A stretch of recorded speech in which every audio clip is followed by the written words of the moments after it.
Hey guys, this is Ming here from agentsofspeech.com. Today we'll talk about what it actually takes to get ASD children to start talking and catch up. Okay, so the first thing is behavior comes first.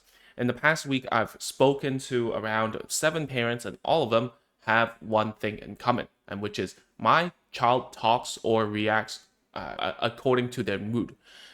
A lot of times it's 50% or even less of the time where the parent asks the child to do something or to ask them to repeat or say something, they would just ignore. So if you're going through this, the most important thing you need to do right now is to fix that behavior. Now, I'm going to get a lot of pushback because nowadays a lot of therapy is around naturalistic and being like child-led. I love child-led stuff. I really love it. But there is a place and a time where parents are gonna fail at child-led, because a lot of times when you're going into it, just like a mother I was speaking to, she was like, oh, I'm just modeling next to her whenever like the daughter's trying to play. She's just constantly modeling and it doesn't seem like she's gonna care. So I think at this point in time, the biggest thing that we need to tackle is the behavior. We need to get her to want to talk to us. And this comes on to the second point, which is reward schedules. Okay, so I'm going to get beat up in the comment section if there's a speech therapist in here somewhere. Hi. But then, like, rewards is the easiest way for parents to master therapy. Okay. And if you don't master this kind of reward schedule, then you will have to master other things, which is how to get a child's attention without pushing them too much. And this is where all the confusion is about, because I've been seeing a lot lately where parents go to a clinic. The therapist can, in fact, do a child-led therapy session. And then when the mother tries, it doesn't work. The reason is because there's a whole history of just learning. And this is how we get our experience through like different children. We see 7 children a day. How are you going to compete with that? You cannot. Okay. And so when we say it's easy, it's because we have so many battle scars. Okay. And even when I went to a family friend yesterday to teach her some therapy techniques, I taught her a very structured approach, a very reward centric approach. She still couldn't do at the same level as I did. And she would say, oh, because I'm emotional, I can't help myself but to keep on calling his name, trying to get his attention. She thinks that he can amount to more and he cannot accept, so on and so forth. There's a lot of emotional baggage at the back end of all these therapy sessions. So I told her, look, it doesn't matter. You have to master rewarding your child, right? And a lot of parents, mothers, fathers, teachers, trainers, they reward according to the goal that they wanted to teach, which might be a language goal, might be a speech goal, might be a whatever goal. It might be like tracing, using a pencil, whatever the goal is. If you're being goal orientated and getting a child to do what you want and then reward, then you're missing the point. Because remember, behavior comes first. We should always reward for good behavior. ASD children especially, if you don't get this structure correct, what you're going to find out is when the child thinks they cannot achieve a certain goal, they know they're not going to get the reward, they are just going to shut off and just walk off or throw a tantrum. Okay, and this happens a lot. I see it so many times when parents send us videos. In fact, if you go into the free community, there's a link down below for you to join. There are so many parents saying, oh, my child, he only talks when he wants to. He's like doing ABC, 1, 2, 3, whatever, do, re, mi, I don't know. And whenever they're playing, it's like parallel. The child doesn't really care. In fact, when they try to intervene with the play, they just snatch stuff. And I'm like, okay, we need to get the reward stuff down to a T. So what we usually teach parents to do is to find a reward that your child wants. It doesn't matter if it's a snack or whatever. In fact, yesterday I just went on a Q&A with a bunch of parents, and I was like, hey man, you don't need to care.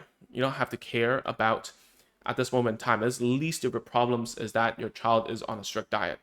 Okay? If they're not like deadly allergic to peanuts or whatever thing, you're leading a gluten-free diet, you're limiting yourself to what kind of rewards you can use in order to get into your child's world.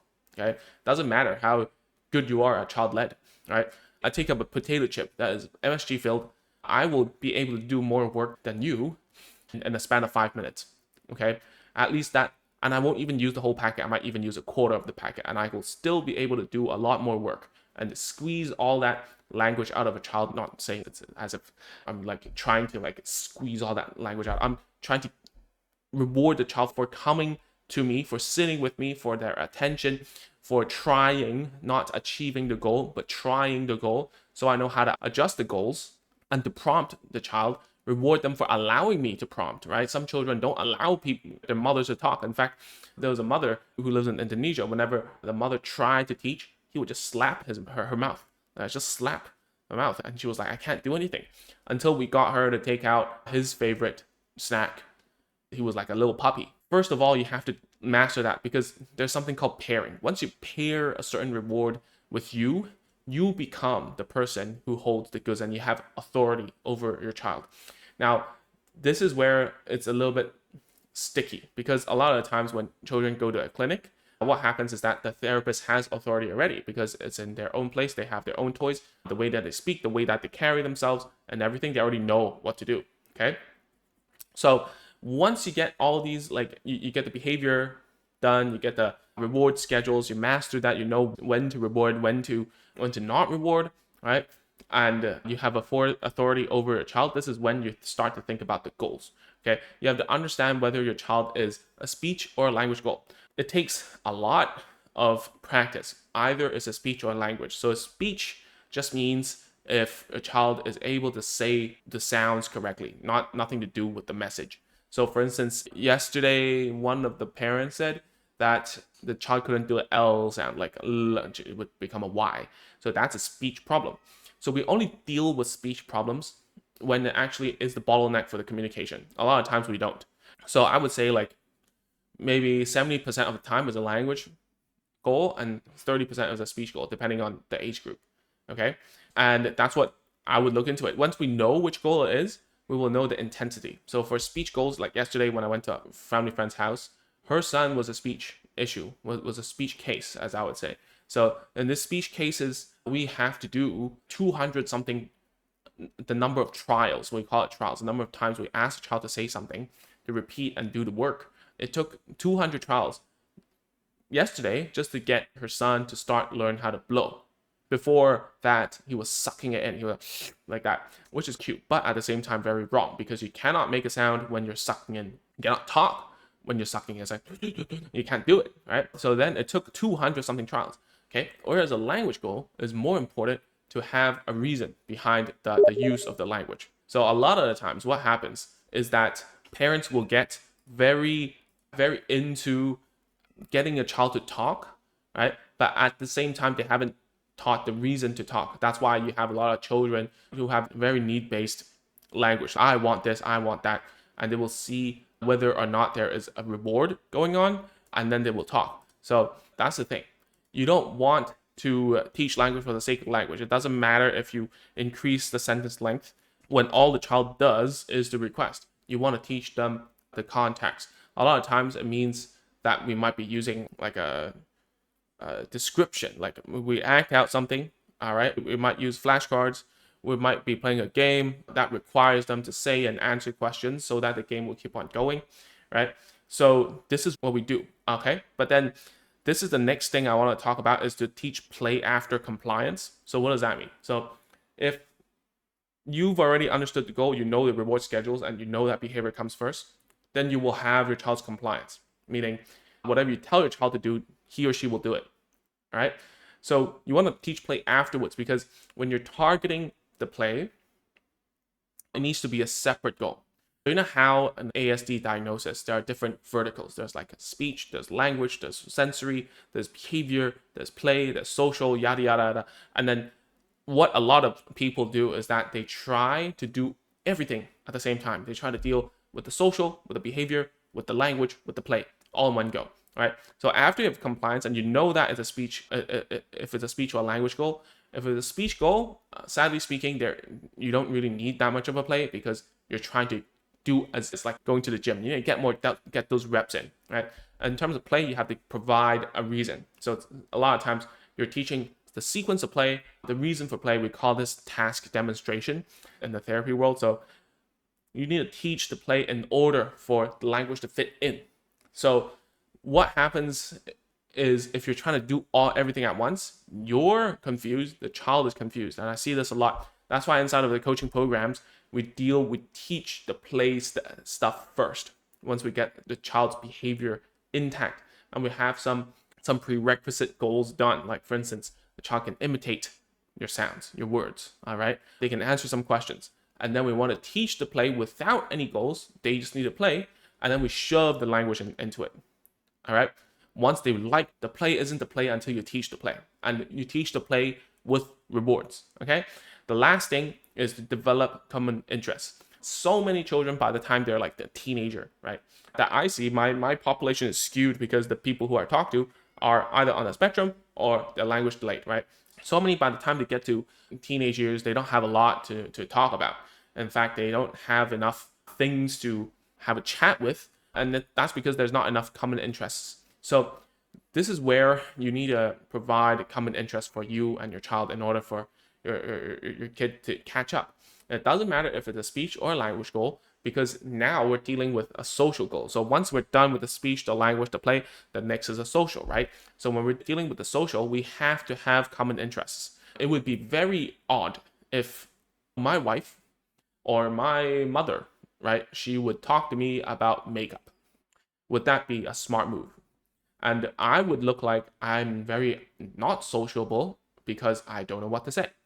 So this is what we have to be careful, okay?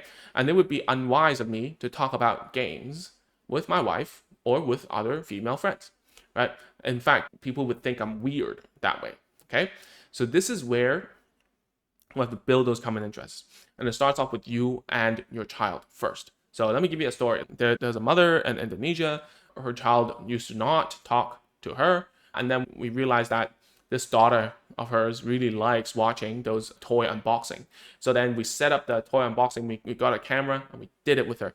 And then she got really social. She really lit up when she was doing all of that. And then we would teach the language in order for her to succeed. And we uploaded it onto YouTube and she felt great. Okay. So after that, she became like a master ceremony at her school event. And then the teachers were like, wow, how come she's talking so much? Because now she knows the reason for talking. Because when she's presenting, she gets this surge of euphoria. She feels good about it. That's why we talk, okay? Whereas not for me, I don't get euphoria from talking like this to you. It's just a matter of fact that I need to get this information to you so that I don't get as many questions, okay? So with all this said, okay, with all this, this is what it takes to get a child from no words all the way up to caught up and talking, okay? And it takes a lot of time. It takes so much. Like I was talking to a father in Paris, in France. I'm not sure if he's in Paris or not, but he did say, oh man, like we had some breakthroughs, but it's so much work. And I know this because I see the videos inside of our coaching groups. So, if you're in, then you're in. When you start, don't stop, because your child depends on you in order for them to catch up. All right. So that's all for this video. If you want to start teaching your child, please go to agentsofspeech.com/course. There's all the free courses that we've ever made for money back then. Now it's all free. And please go through those courses. And if you're ready, you can go inside the platform and look out when we ask you to join the coaching there. All right. And the coaching is paid. That's how we keep this channel afloat. And that's all for now. All right. See you next week. Bye-bye.